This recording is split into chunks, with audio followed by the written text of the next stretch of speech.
그래요? 그분 뭐 저한테 별 말씀 없으신데요?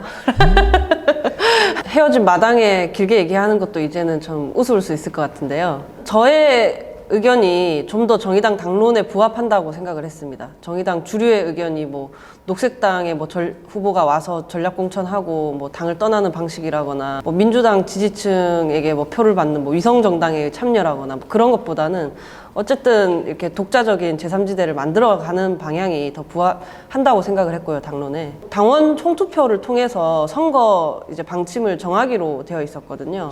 그래서 제가 그때까지는 있겠다, 당원들의 총의를 저도 여쭙겠다라고 했었고, 근데 당 대의원대에서 선거 방침은 당원 총투표에 안 붙이기로 정해진 거예요. 그걸 없애버린 거예요. 그래서 이제 더 이상 제가 있을 이유가 없어져서 이제 사퇴를 하겠다라고 말씀을 드렸었습니다. 당원 총투표로 붙일 정도로 중요한 사안은 소위 말하는 압도적인 가결을 요구받게 되어 있습니다. 그런데 이제 압도적이지 않을 게 예상이 되었던 것 같아요. 그래서 아마 선거 방침을 묻지 않기로 한 게 아닌가. 그래서 뭐 당명 변경과 당대표 투표만 찬반으로 묻게 되었죠. 저는 당시 정의당이 정한 방침이 거짓과 위선의 태도로 당원 시민들을 대한다고 생각을 했거든요.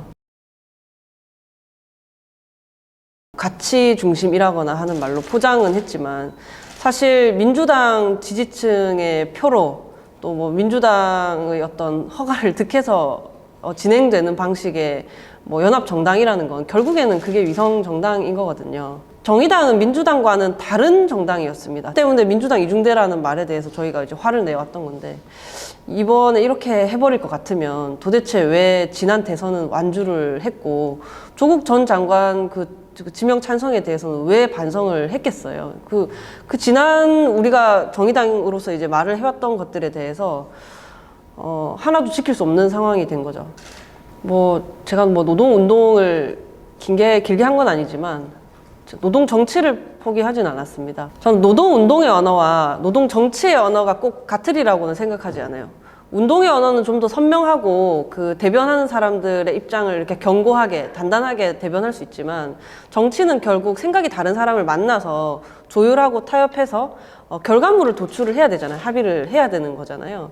그러다 보면은 꼭 운동의 언어와 같지는 않을 수 있다고 보고요. 상대방의 입장을 고려한 말도 할 수 있어야 된다고 봐요. 주휴수당 같은 경우에 전체 임금의 17%를 차지를 하는데 자영업자분들이 이것을 감당하기가 조금 힘들다 보니까 주 15시간 미만을 고용하는, 주휴수당을 주지 않아도 되는 형태로 단시간, 초단시간 노동자들을 많이 고용하게 된 거죠. 그래서 초단시간 노동자들이 문재인 정부 이후로 많이 늘었습니다. 어떻게 보면 우리는 그러니까 뭐 최저임금을 올리고 뭐 등등 해서 사각지대 노동자들을 보호하려고 한 건데, 사각지대 노동자들을 더 많이 만든 셈인 거죠. 어떤 부분에서는 모두가 의리고 모두가 힘든 거죠. 그랬을 때 이 주휴수당이라는 게 뭐 이렇게 뭐 생겼을 때 취지는 있지만 지금 2020년대의 대한민국에 맞는가 하는 생각을 하게 되는 거고요. 차라리 이제 주휴수당을 기본급화하면 또 주휴수당 안 줘서 또 문재인 사업장들 많거든요. 그랬을 때 이제 지금 나타나는 문제점들도 해소를 할 수 있지 않은가. 그러니까 좀 다각도로 한번 생각을 해 봤던 거죠. 결국에는 뭐 소상공인도 뭐 알바 노동자들도 다 일을 하면서 살아가는 시민들이잖아요. 영세 소상공인, 알바 노동자 모두가 좀 상생하면서 갈 수 있는 방안이어야 사회적 타협이라는 게 이루어지고, 그래 한 발자국이라도 더 나아갈 수 있지 않은가 하는 생각을 좀 했습니다. 좀 관성적인 게 있죠. 노동도, 노동운동, 노동정치도. 이제 그걸 깨 나가야 되지 않을까 싶습니다. 뭐 저는 특별하게 근데 전향이라고까지는 생각하지는 않아요. 이 진보 정치가 해내온 것들이 많거든요. 뭐 20여 년 전에 등장했을 때 뭐 무상의료, 무상급식, 무상교육, 그 중에서 이제 일부는 또 실현이 되기도 했고요. 근데 시간이 이제 2024년이 되었는데 그때의 구호를 우리가 과연 그대로 외칠 수 있는가 하면 아니다. 진보 정당들도 정책 업데이트가 필요하다라고 생각을 했고, 그 내용은 조금 바뀔 수 있을지언정 사회적 약자들을 위한 정책이라는 점에서 저는 변함은 없다라고 생각합니다. 그 본질이. 그래서 오히려 어떻게 보면은 관성에서 벗어나고자 한 거죠. 전향이 아니라 관성에서 벗어난 노력이라고 좀 봐주시면 좋을 것 같아요. 지금 제3지대에서 이렇게 이야기하고 있는 건 지금처럼 이렇게 양극단의 진영 정치 때문에 생각이 다른 사람을 적대하고 적의로 대해서 갈등만이 있고, 뭐 갈등할 수 있는 건데 아무런 결과물도 남지 않는 이 지금의 정치, 이걸 또 바꿔보자 하는 게 있어요. 어떻게 보면 진보 대 보수로 나누는 게 아니라 제3지대는 양극단에 있는 어떤 분들과 그 사이에 있는 평범한 시민들로 나누고 있다고 볼 수 있죠. 이제 대표님들 간에 거의 매일 이루어지고 있는 걸로 알고 있고요. 소통을 이제 거의 매일 하고 계시다는 거죠. 근데 이제 이게 상대방이 있는 문제다 보니까 제가 막 자세하게 말씀드리기는 어려운 것 같아요. 티격태격하는 모습만 보이다가 이도 저도 아니게 되면 사실 시민들 보시기에 뭐 양당이랑 크게 다를 바 없는 모습이 되는 거거든요. 그냥 국민의힘에서 나온 작은 정당, 민주당에서 나온 작은 정당, 그럼 뭐 작은 양당 정치가 되는 거고 본당에 고춧가루 부리는 세력으로만 비치는 거지 그게 제3지대로는 보이지 않을 거란 말이에요.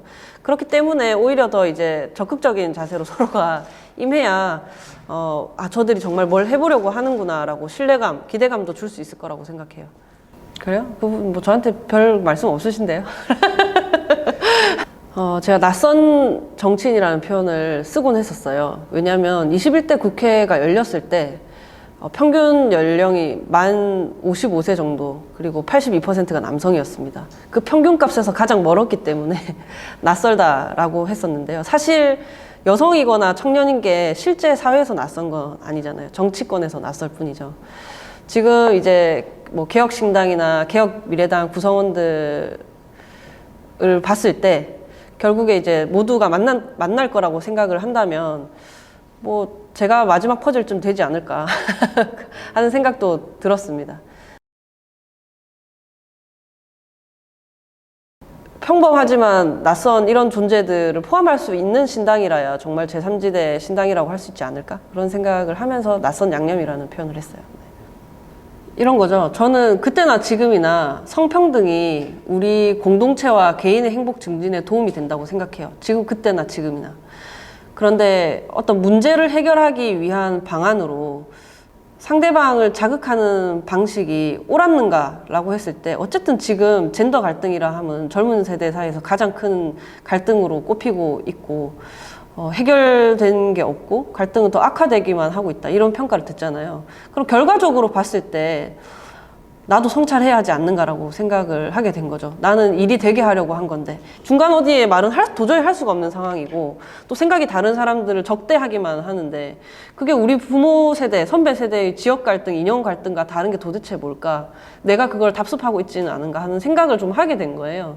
그렇잖아요. 계속 싸우기만 하고 살 건가요? 그건 아니에요. 싸우는 것도 사실 문제를 해결하려고 했던 거였지 싸움만 하려고 한 건 아니었거든요. 그래서 오히려 이제 정치인들부터가 태도를 바꾸어야 그들을 지지하는 시민들도 서로를 적대하지 않을 수 있겠다는 생각을 저는 합니다. 결국에는 이제 갈등을 조직만 한 거죠. 우리 정치권 모두가. 그래서 페미니즘도 좀 더 정치적인 태도로, 그러니까 정치라 함은 교섭하고 대화하고 타협하는 걸 저는 정치라고 생각합니다. 정치적인 페미니즘이 이제 필요하다라고 생각합니다. 저는 2017년도 입당할 때부터 어떻게 보면 처음부터 제3지대에 있던 사람이잖아요. 그리고 또 계속해서 제3지대에서 국회의원을 한 거고요.